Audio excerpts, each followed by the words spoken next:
with Sarah Tatro. She is our own stylishly frugal living expert. She has a wonderful website called gogingham.com. And today she's going to show us how she won a contest with the Oregonian. What happened?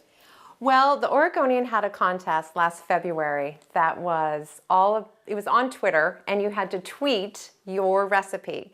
And so I was able to come in second place with this beet salad recipe, which is really easy to make. So you had to only be able to do, what, 135 characters? 140 characters. There you go. Yes. And she did it. All right, well, I want to know about this beet recipe because I love beets, believe it or not. Well, this is a great recipe and it's really simple. But what I thought we'd start with first is just talk a little bit about when you buy beets at the grocery store or at the farmer's market, what you do with them. So a lot of times beets come with the greens still attached. And all that you do once you get them is go like this and take the greens off. And the greens are really great to saute. You can chop these up and saute them just like you would saute some spinach or Swiss chard or collard greens. The beets, after you get the beet like this, all I do is just kind of chop off this not very pretty end and chop off the tail. Okay. And then under some cold water, just give it a little scrub. If there's Because it might have dirt on it. Exactly. Yeah. Just get the dirt off. You don't have to get it really super clean, but using a brush is good. And then what I do is chop them to about this size and put them in a dish that can really retain the heat. Okay, because it's going to go in the oven. It goes in the oven. You're going to bake your beets at 350 for about an hour. And I say about an hour because once you get the beets out, what you want to do with your fork is put your fork in, and if it can go all the way in, then you know your beets are done. Okay. See, these are done. But if you can't, then leave just them put in. it back in for 10 minutes. Okay. Yes. And the key with beets is to put them in something that has a lid that they can really, they're such dense, heavy vegetables, exactly, that they need to really bake. Okay. Yeah.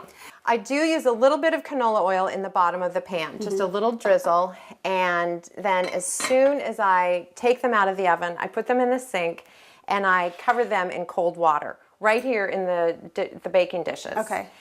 Then what happens, as soon as you cover them with cold water and they're cool enough to touch, you can just rub them with your fingers and get the skin off. Oh, look how easy that comes right off. It just is no problem at all. And if you just go like this, you might want to wear gloves. I know, right. Right, don't wear white when you're doing this. Right. Yes. It will stain. That's right. So then once the beets have the skin off and you put them in a bowl, then I just dice them up to bite size. Okay. And that's a really easy, I mean, they're completely soft, they're easy to dice at this stage, and I just use a not very sharp paring knife.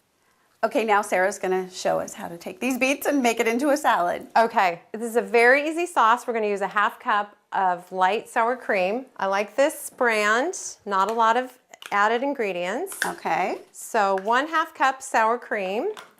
Then we're going to take 1 teaspoon. We're going to start with 1 teaspoon because with horseradish, you can always add more, but you can't take it away. Okay. Okay. And you have the extra hot horseradish there, I have see. the extra hot. Okay. And so sometimes it can be a little too hot. Yeah. And then the juice of 1 lemon.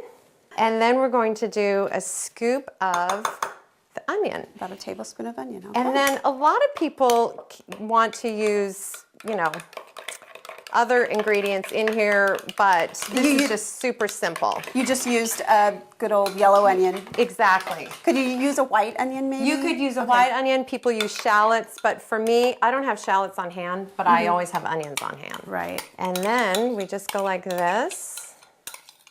Put this right on there. So simple. And we grab these. Just toss it up.